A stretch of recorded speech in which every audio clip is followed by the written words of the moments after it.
I'll just welcome everybody who has joined the call. Just letting you know this is the second webinar of a three-part series with Yes. Dr. King. So the second one here is the understanding the history and colonization and its impacts on Indigenous health research. And just to let you all know that my name is Craig Settee. I'm the Indigenous Research, Indigenous Peoples Engagement and Research Council Coordinator with CanSolve CKD and help also with some of the work on the Wabishki, Bizhiko, Skaanj learning pathway. So I'll also be moderating a little bit of the session today.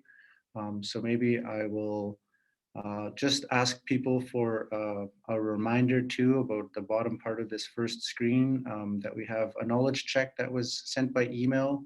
And if you could complete that, we'd really appreciate your feedback on there. So I think that's about all from me. We will move on to the next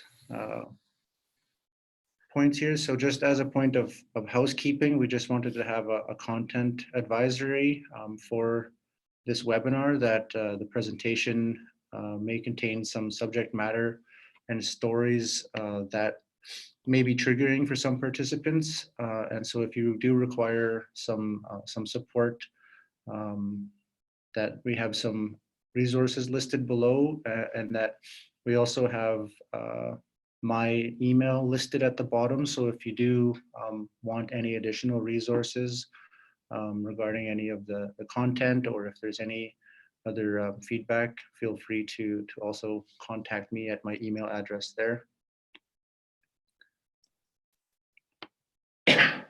And so obviously we'd like to welcome Dr. Malcolm King, who is from the Mississaugas of Credit First Nation. He's also the scientific director for SCIPR, the Saskatchewan Centre for Patient-Oriented Research, and he's also a professor at the University of Saskatchewan in the Department of Community Health and Epidemiology.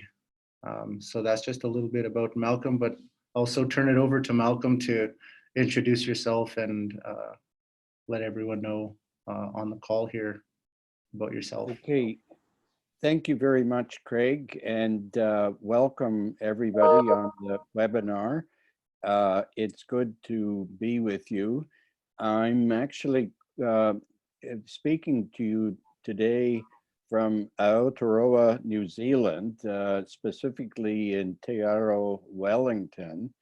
And here, it's Maori territory, the Taranaki iwi, or Taranaki tribe in particular, at the south end of the North Island of New Zealand. These are the traditional owners of this territory. So in starting off, I would like to acknowledge the people of the Maori lands on which I'm speaking, and I would also like to acknowledge Saskatchewan Treaty 6 and now the city of Saskatoon, where I currently live. And as Craig mentioned, I come from Mississaugas of the Credit First Nation near Toronto, and Toronto is part of our traditional territory. And but we live currently next to our Haudenosaunee brothers and sisters, the Six Nations of the Grand near Brantford. So I would like everyone else, as you're thinking about this webinar, to acknowledge the territory on which you live or where you are working or calling in from at this time. Next slide, please. So this is the second of three parts of this webinar series. The first one was on Indigenous worldviews and research ethics principles. Look, today we're moving on to listen, to understand the history of colonization and its impact on Indigenous health, and in consequence, of course, in Indigenous health research. And the next one, as you can see, would be dealing with acquiring skills of engagement in health research in the spirit of reconciliation. Next slide, please. So these are three goals that we've set out for today's webinar. One is around history. Why do we need to consider history as a determinant of health? And how does history inform health? And then finally, and very important, I think, understanding the importance of relationships and reconciliation. Next slide, please. So this next few minutes will be a very brief history of Canada. And really, I think we all need to learn much more about the history of our territories and our country. But these are some of the basics of what you need to know in order to understand Indigenous health.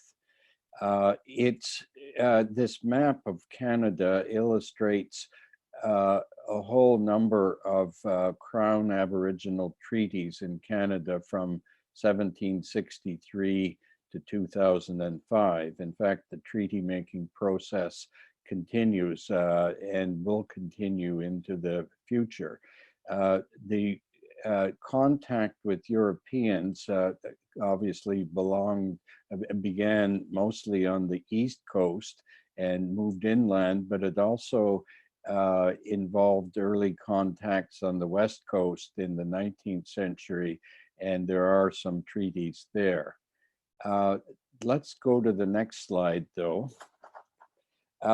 So pre-Confederation, those early treaties were quite different than the treaties that most of us know in the central parts of Canada. The early treaties were much more between equals. These were in the early days of European settlement, of colonization, and Indigenous peoples were relatively strong compared with what they became later. And furthermore, the Europeans really depended on good relations, working relations with Indigenous peoples. The principles of these early treaties were around separate development, living together side by side in peaceful coexistence. Next slide, please. Perhaps the most influential of the early treaties is the one known as the Two Row Wampum Belt, the Geschwente. And this was a treaty between the Dutch colonists in what is now New York State and the Haudenosaunee peoples, the Iroquois Confederacy, which was located in what's now upper New York State, along and beyond the Hudson River. The treaty was negotiated, and the Dutch, of course, had their version that would have been written in Dutch. It's unfortunately no longer in existence. The Haudenosaunee remembered a treaty like this and many other treaties by wampum belts, and it's an interesting process that one should learn about. But the two purple rows in the center represent the canoes of the Haudenosaunee and the sailboats of the Europeans, the Dutch, and they symbolize travel together down the river, separate and forever. It's a treaty symbolizing mutual respect and non-interference. The boats of the two nations do not overlap. They do not come together. And the white beads in between represent peace, friendship, and forever. Next slide, please. So here again, it's illustrating in this quote that we shall travel down the road of life parallel to each other and never merging. Next slide. Now, that treaty, the Geschwente, was first enacted in 1613, very early in the process of colonization in the New World. We move forward 150 years to 1763, still relatively early, but by this time, the Europeans had gained a very firm foothold in North America, and our peoples were considerably weakened, mainly through European diseases that had been introduced that we did not have immunity against. But by this time, 1763, the British had conquered the French and were therefore undisturbed as the European power in most of North America. The Spanish were an important power in the southwest of what's now the United States, and the Russians were in Alaska. But for most of North America, the British were the only European power.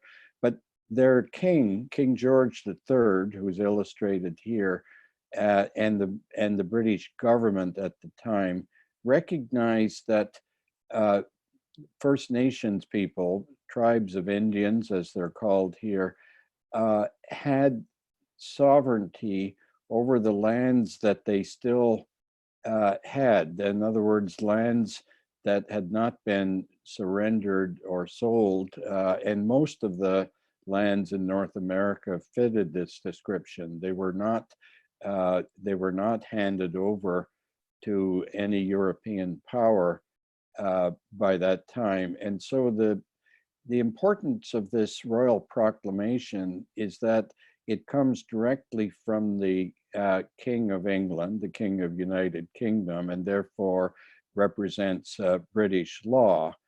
And this is also in the period before the American Revolution. So it really also should affect the United States, but more on that later. But it's a recognition by the British Crown that the lands occupied by First Nations are theirs, not forever, but that they had to be, the use of the land, the treaties involved had to be negotiated with the Crown. The Crown didn't have an automatic right to send in settlers, for instance. This had to be negotiated through treaties and only with the Crown.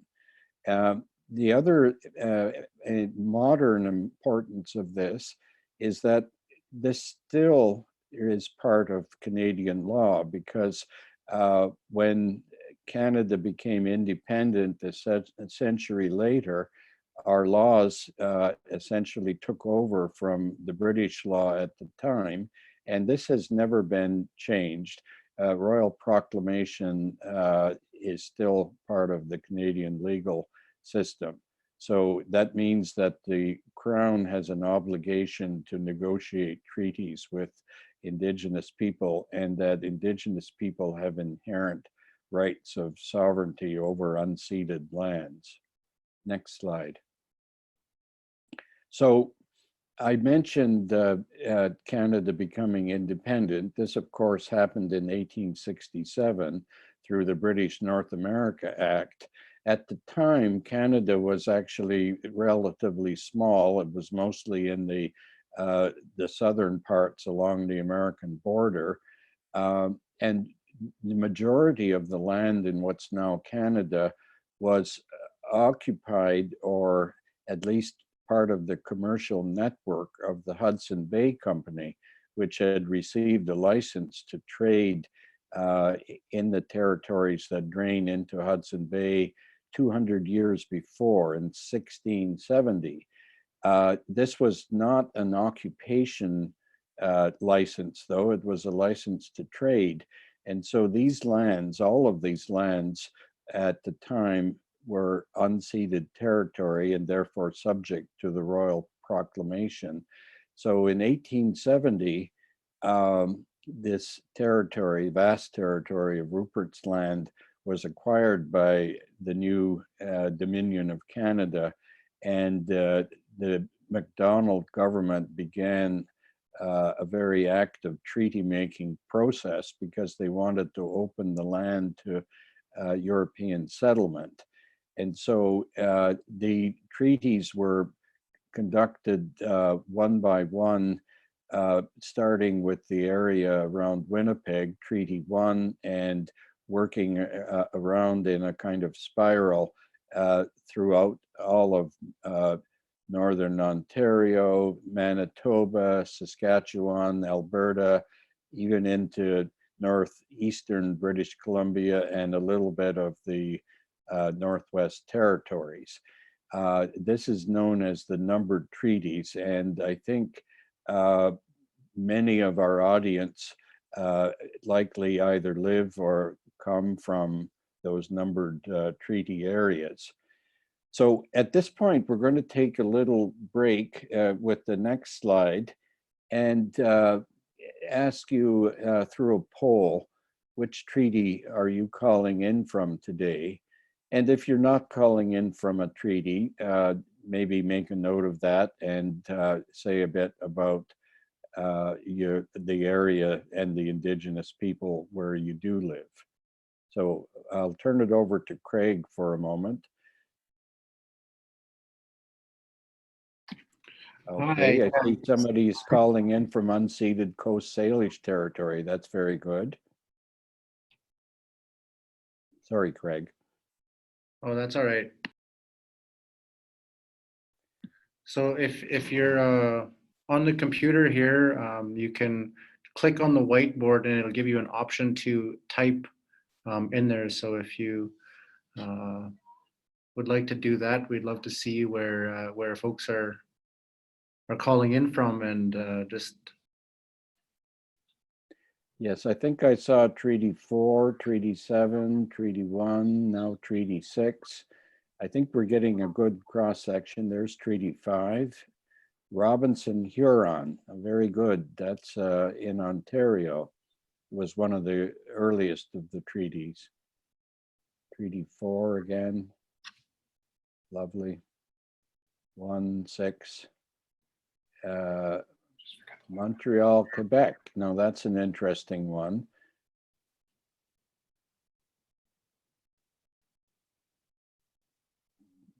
That's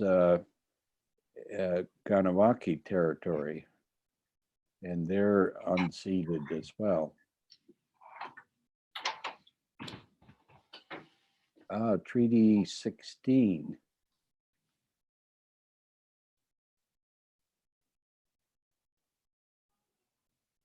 And again, unceded territory of Coast Salish people.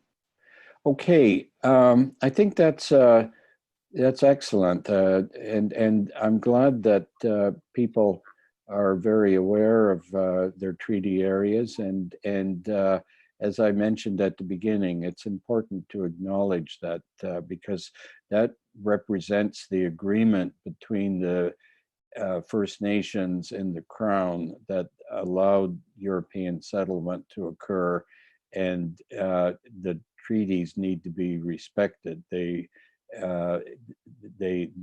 bind both sides, the Europeans and the First Nations. Yes, let's go on, Craig, I think. So the 1870s were a very busy and important time for First Nations people in Canada, also for Métis. Inuit, in a way, had very little contact yet, but and we'll get to that. So in 1876, the Canadian government brought in the Indian Act, and this is the longest standing act of in Canada. It's still in existence, although it's been changed many times over the 50 years or close to it. It defines who is and who is not recognized as a status Indian. And it outlines the rules that govern the reserves, the lands reserved for Indians, which are actually small, discrete parts of the territory that we once occupied. First Nations people under the Indian Act were considered minors in law, and this actually went on until 1960 or so. And further, First Nations people needed permission to leave the reserve or to return. And my father used to talk about the Depression years.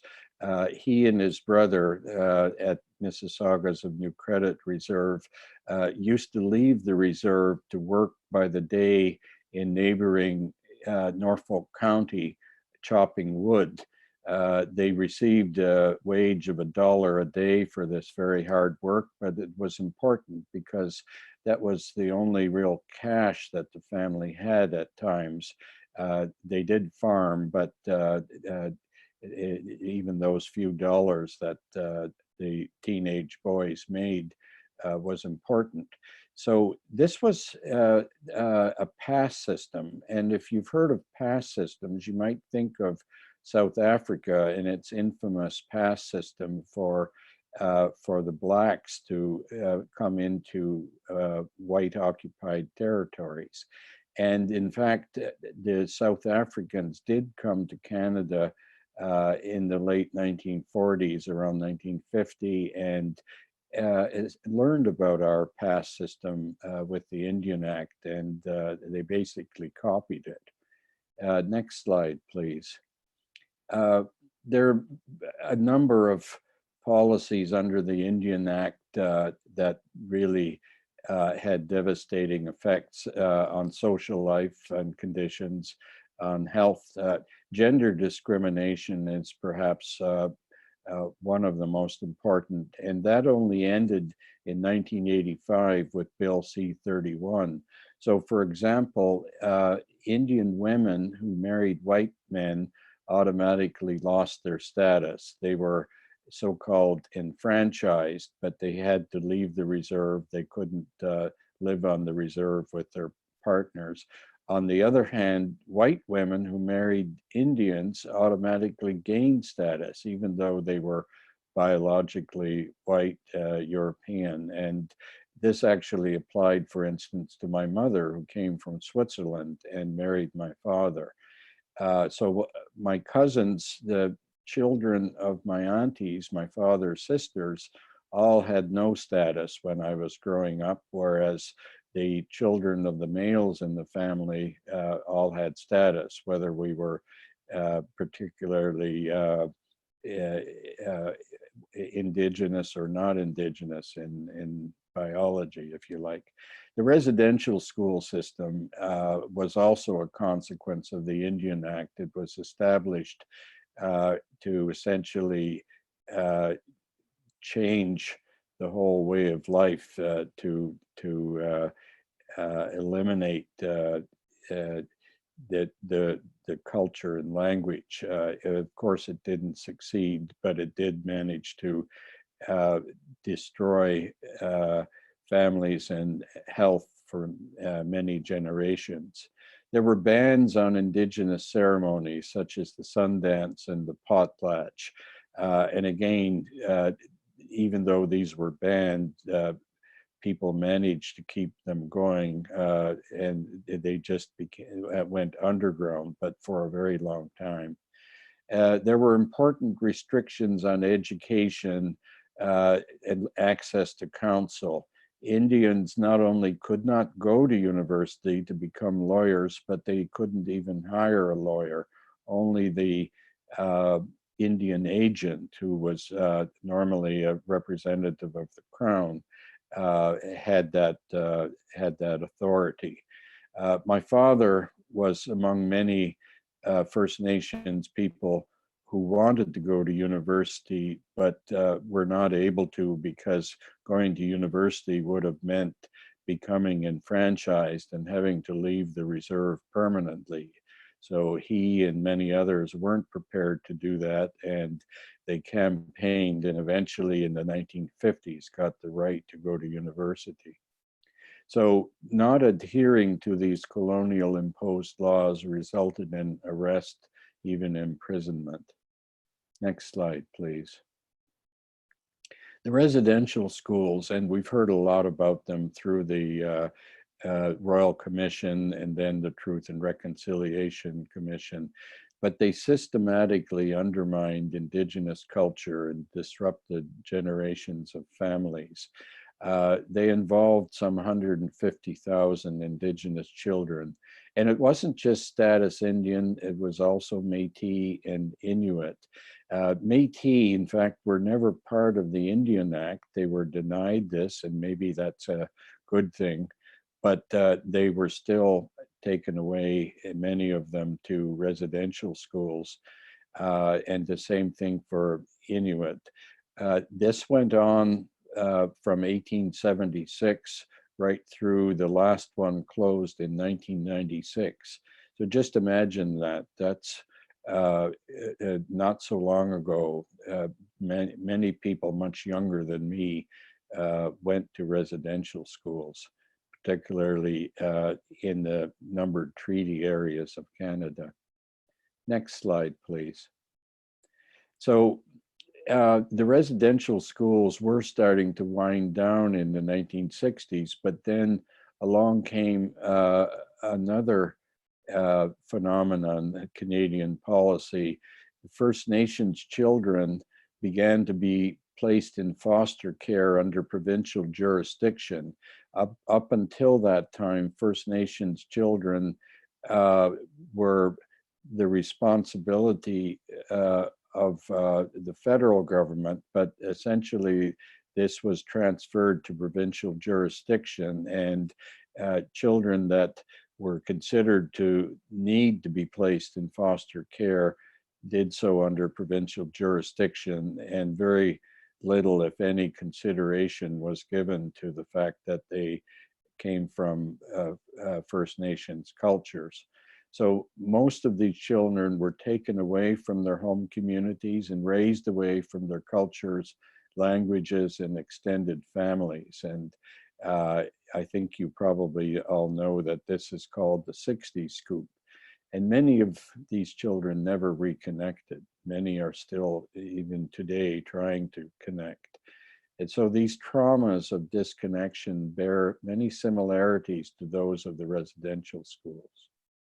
Next slide, please. So this slide is a very graphic description of the trauma associated with taking young children away to the residential schools. So The Screen by Kent Monkman, marvelous painting. And it illustrates some important things. First of all, you see the priests and the nuns taking part, as well as the RCMP, one of them even armed with a rifle, and young children. Now, this did actually happen, maybe not exactly like this, but many children, thousands of them, were rounded up generally in September and taken away to the residential schools, which were off the reserve for the most part, and were forbidden to speak their language or practice their culture. They generally only got back to the reserve and the family in the summer. Of course, a lot of them did lose their connections, lose their language, but many were resilient. Many retained their language, and we hear many stories of how this happened a lot through, for instance, the Kukums and Moshums, the grandparents. Next slide, please. So the Royal Commission on Aboriginal Peoples began its work in 1991 and worked for 5 years. And it was called to probe the social conditions among Indigenous peoples, and particularly also to look at the effects of residential schools, but much broader than that. And these are some of the highlights. There were many volumes, five volumes. A lot of research went into this. And these things look familiar. It's because they still exist. Life expectancy for First Nations, Inuit, and Métis is lower. Illness is more common. Human problems from family violence to alcohol abuse are more common. Fewer children graduate from high school and far fewer go on to college or universities. The homes are poor condition, flimsy, leaky, overcrowded, water and sanitation is inadequate, and fewer Indigenous people have jobs, more time, spend time in jails and prison. This, of course, is all very negative, but let's go on to the next slide.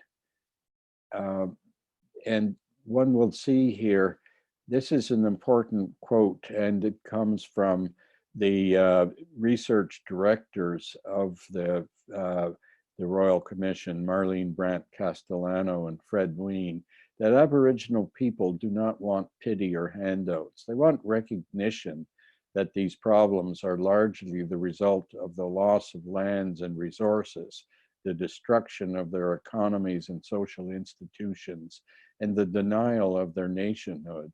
So they do seek a range of remedies for these injustices, but most of all, they seek control of their lives.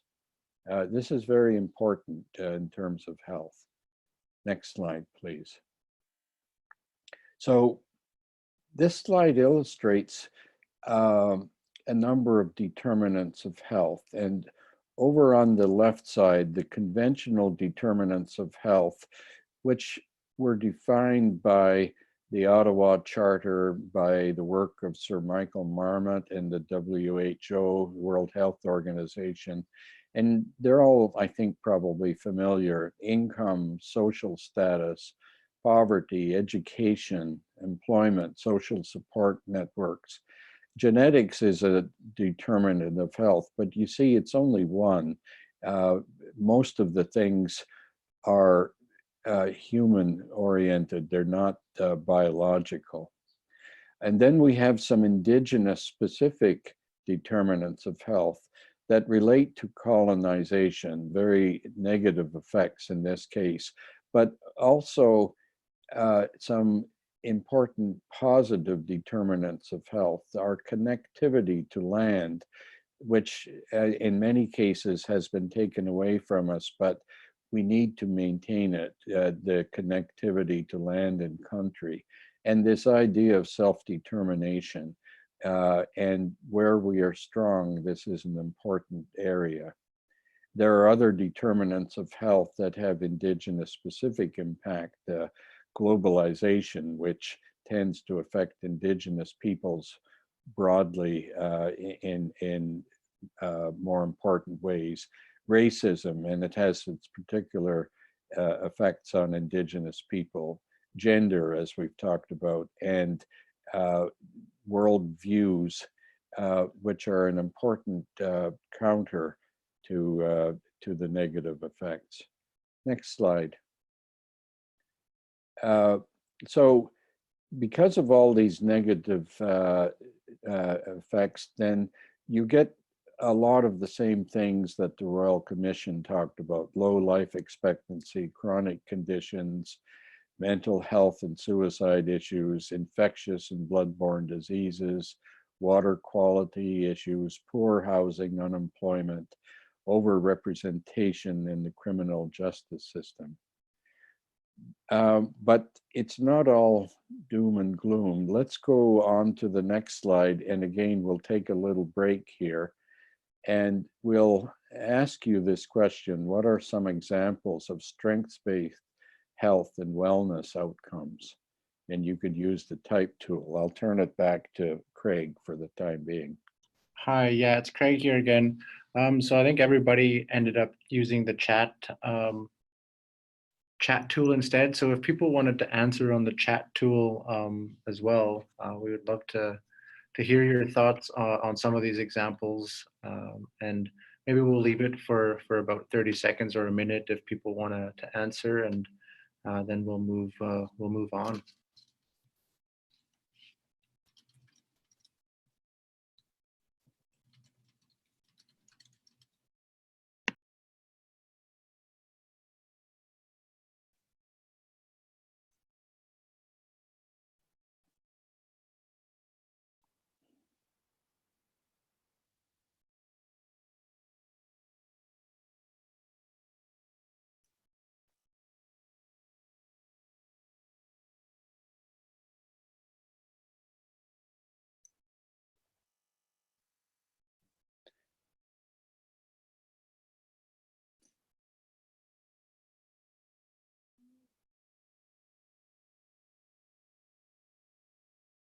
So that's good. Traditional practices, relationships, traditional healing, speaking our language, celebrating our ceremonies, cultural ceremonies.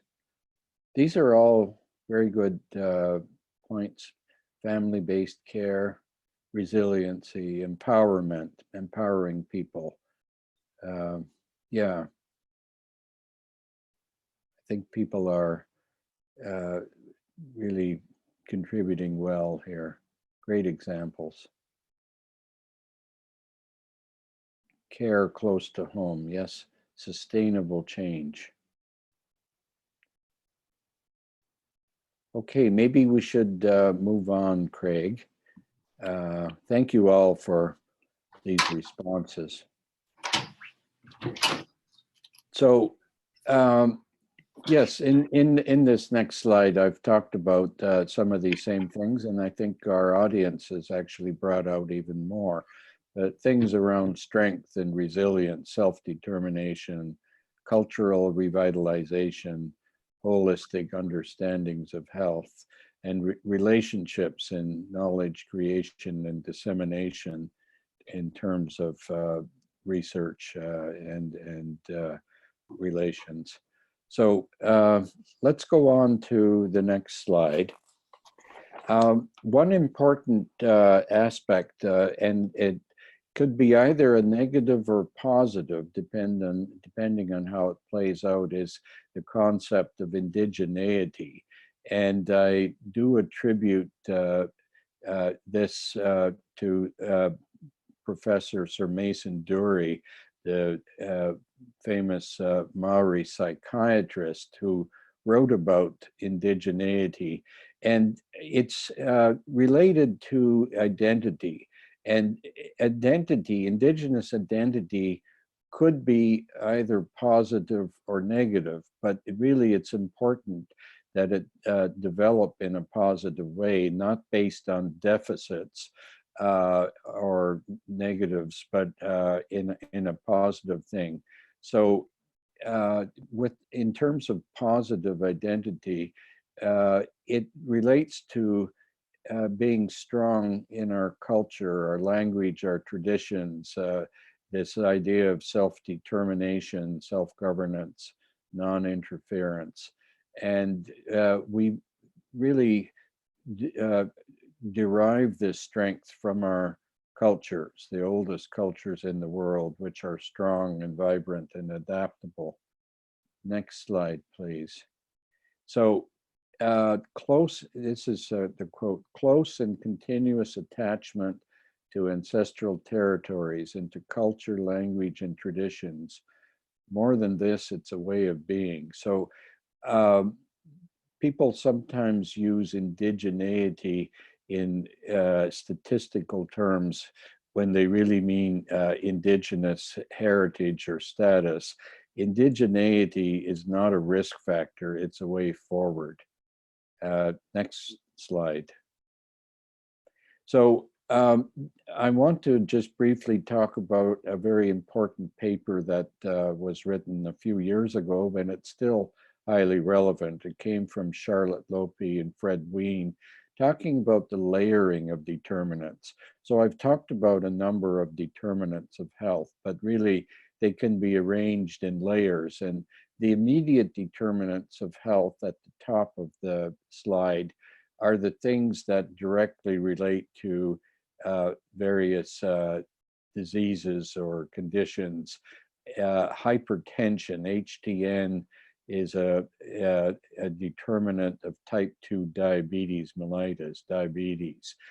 Chronic obstructive pulmonary disease, cardiovascular disease. These are things that relate to what are called health behaviors. You could say smoking, but also nutrition behaviors and so on. These are not really choices, as we'll get to. Depression and anxiety, again, it's a downstream effect that has its immediate factors in various aspects of the environment. Suicide, fetal alcohol syndrome, or spectrum disorder, HIV infection, hepatitis C, addictions, food insecurity comes in as an immediate determinant, as well as employment income. But then if you dig deeper, you get into intermediate determinants, the healthcare system, which needs reform really in terms of how it operates for Indigenous people, our educational systems, the community infrastructure. But on the positive side, there's our environmental stewardship, which is right there in the treaties, and we need to remember that. And cultural continuity, which is a very positive determinant of health. And then finally, at the bottom, we have very negative root causes that relate to colonialism, such as the residential schools, the racism and social exclusion, but on the positive side, the self-determination that keeps us strong, that makes our people resilient. Next slide, please.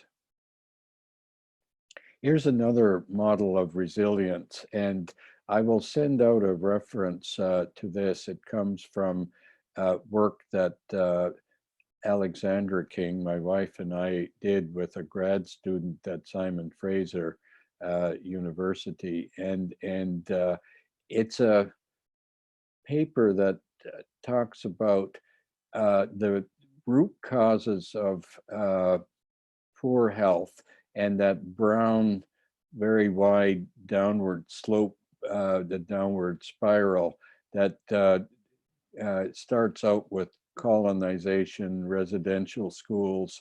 These things produce biological or biologic reactions, stresses that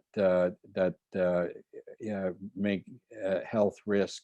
They lead to emotional responses as well as physical responses, and then to negative coping that we see all too often, drug use, alcohol, other ways to escape, and to pathologies such as metabolic syndrome, which is pre-diabetes. And then finally, if it goes on, it continues, it can lead to addictions, suicide, but also physical end manifestations such as diabetes and heart disease. But on the positive side, we have potential escapes or recovery. And even from the downstream, there's important recovery interventions, and we can't ignore these. These are very important. We can't leave people behind. So there are pharmaceuticals, but there's also counseling, and there's land-based healing. We need to learn more about how this works, but we need to promote it. And it's something that we'll probably talk a lot more about later. And then there are resilience strategies, and I put these separate from recovery because this is at a stage when people haven't really gone on this downward spiral, and there isn't a specific pathology that one's trying to prevent, but instead to promote wellness. And these things include ceremony, keeping in balance, and the most important, perhaps, connection with land and culture. We see a lot of these programs, particularly with our youth, because we do want to keep that next generation healthy. And then finally, collectively, we need to be part of reforming the societal interventions, but we can't do this alone. We need the mainstream to work with us on that. Next slide, please. So more recently than the Royal Commission, there's the Truth and Reconciliation Commission in response to the residential schools apology that was made in 2008. And it presented its final report in December 2016. You see a picture from here, and the chief commissioner, Murray Sinclair, Judge Sinclair, then went on to be a senator. And we have this quote, because research is important to reconciliation and the creation of a national memory. It's important that we remembered that, and there were a lot of the stories that were recorded that need to be preserved. We have to remember the past in order to be able to move on in future. And so research is a part of it. Next slide, please. The Truth and Reconciliation Commission had 94 calls to action, and they used this term because they didn't want to call them recommendations, which would just sit on a shelf. Most of these were calls to action around reconciliation, as you can see from the numbers, but there were several areas, 5 different areas with calls to action, including health, which had 7.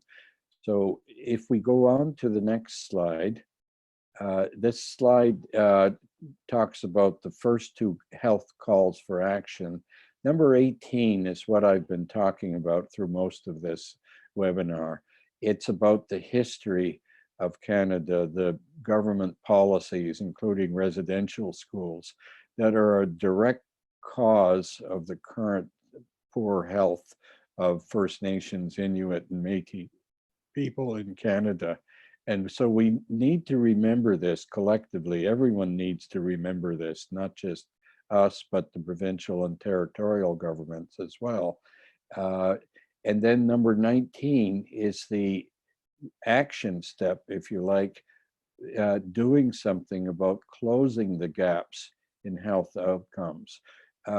And you can't close the gaps unless you actually have data. I think that's what the Royal Commission or the Truth and Reconciliation Commission were talking about here. If you don't measure it, you won't do anything about it. So we need good data on a variety of things: infant mortality, mental health, addictions, chronic diseases, and so on. And we need to collect and monitor these data. And without that, we really are not likely to be able to close the gaps. And so it needs to be done collectively. The next slide talks about 2 other important calls to action from the health side. Collectively, number 22 is asking those who can affect change within the Canadian healthcare system to recognize the value of Aboriginal healing practices and to use them.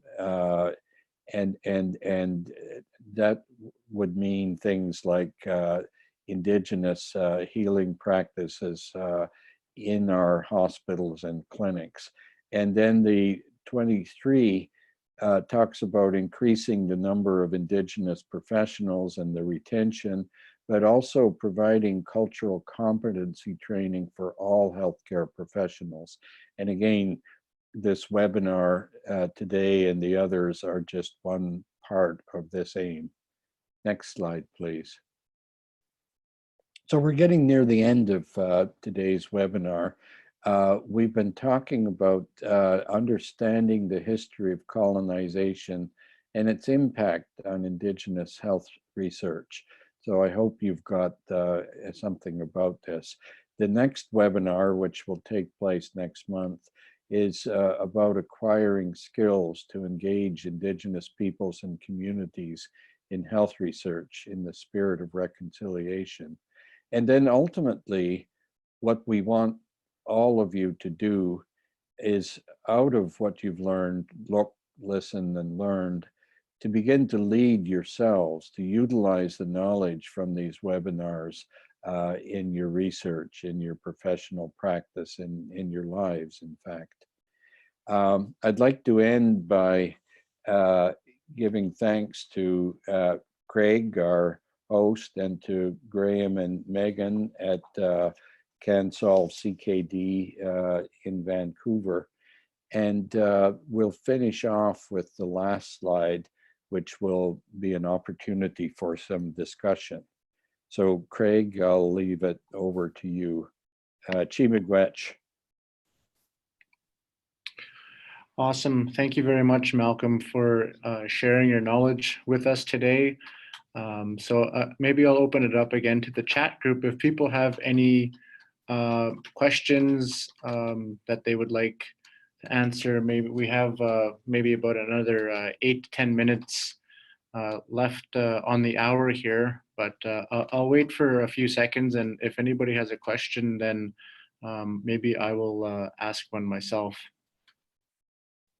So we're getting some thank yous to Dr. King here for your presentation.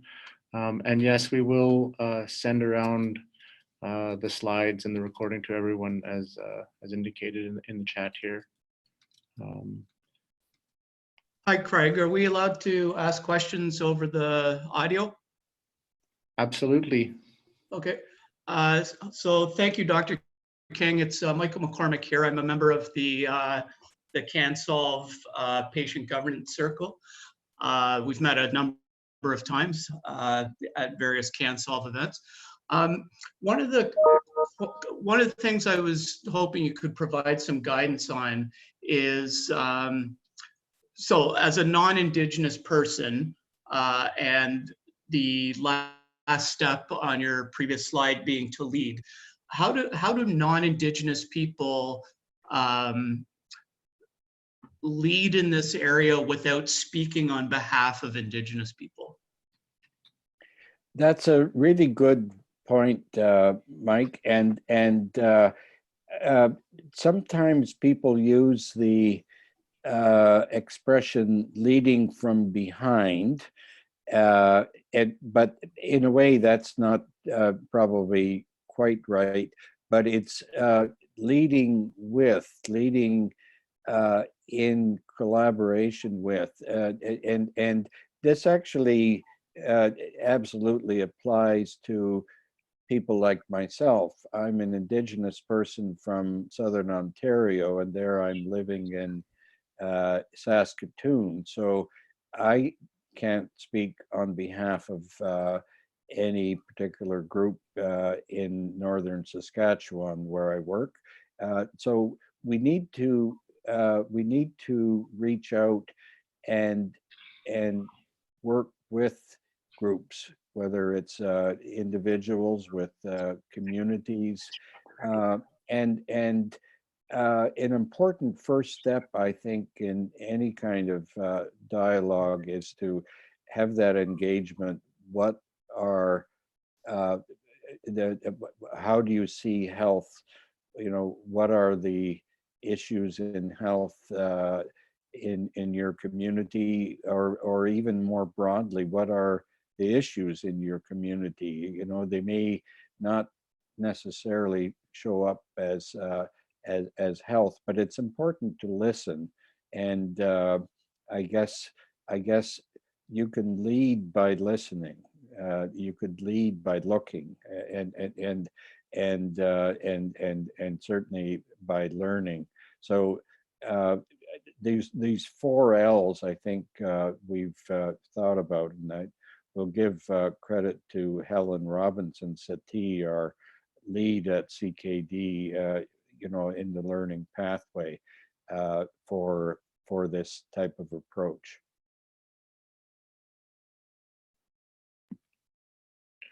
All right, thank you for that. Great. I have a comment, and I think it's also asking part of a question here. So I'll read the comment here, and if you have any feedback on it, Malcolm, we'd be happy to hear. It's from Mary Smith, and she asks, she says, "Thank you. If you know of ways of learning Indigenous methodologies within academic settings, such as such as the work of Margaret Kovach and some of those happenings."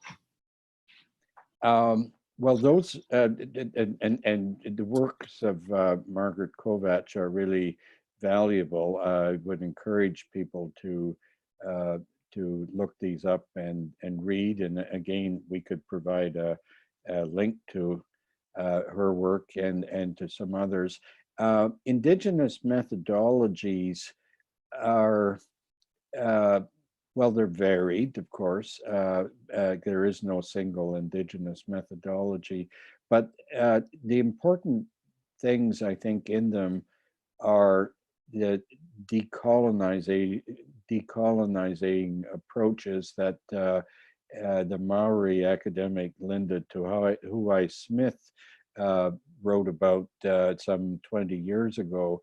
And to me, it's basically turning the leading, so it does relate to Mike's question. Indigenous people need to lead the research agenda themselves. We need partners. I think it can't be done by ourselves, but Indigenous peoples do need to lead in these things and to use our own ways of knowing and doing. And again, those vary a lot, but a lot of it is participatory methods, learning from dialogues, circle methods where everyone has a chance to participate and express their views, not dominated by a single person, no matter how expert they might be, things like that.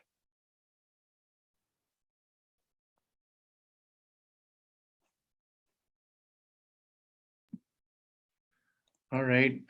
Well, I think we're nearly at the end of the hour for the presentation here today. So again, thank you, Dr. King, for sharing your knowledge, and thank you everybody who registered and was able to join us today on this webinar. We'd like to also remind you of the third webinar of the Indigenous Research Ethics and Protocols for skills for Indigenous health research in the spirit of reconciliation. So that'll be taking place on Wednesday, February 26th. And I know that you're all calling in from various territories and provinces. So we put a couple of times from here on the West Coast and also to time zone in the Toronto, Ontario area. So we'll make sure that we forward the slides. And I'd also like to remind people about the knowledge check-in that we had sent out with in response to your registration. So we would also like to ask you for the knowledge checkout. So to have the second portion of that and checking your knowledge from participating in this webinar. So please consider filling that out. It's good for us to make improvements on any of the work that we're doing. And so I think that would help us to do that. So thank you again, everyone, for joining. Malcolm, thank you for all of your knowledge and your work. And if you have any last words of wisdom you'd like to share, please feel free. I'm just very grateful to have all these wonderful comments that people have made. So once again, chi miigwech. Fantastic. Thank you, everyone, for joining, and also thank you to the team here on CanSolve that have helped put the webinar together and helped with the rest of the learning pathway. And we look forward to seeing and hearing from you all on the next webinar. So I'll say thank you for joining us, and we'll see you soon.